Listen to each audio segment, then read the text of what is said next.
In this module, I'll be showing you the important aspect of using Reddit to syndicate your content.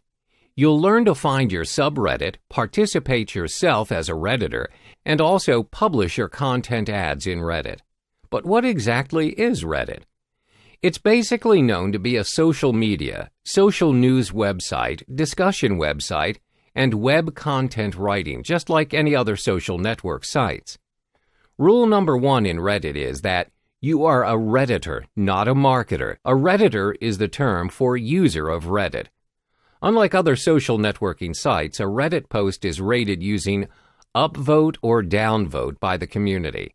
You can share and save posts containing text or URL.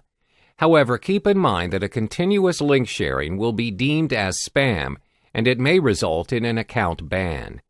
Thus, you are not encouraged to showcase yourself as a marketer in Reddit by sharing links to drive traffic to your website. That is why you are advised to build your reputation in Reddit to gain more friends and karma. One way to do it is to choose the right subreddit.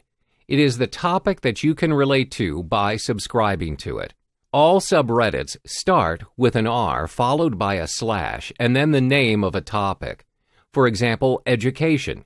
To build your reputation, start by subscribing to subreddits that are within the niche of your content.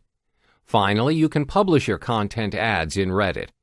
It is advisable for you to publish your content through ads once you've gained enough credibility in Reddit. Additionally, ads in Reddit easily attract potential Redditors to your content product. So in the next few modules, I'm going to show you step by step on how to subscribe to a subreddit and publish your first ad in Reddit.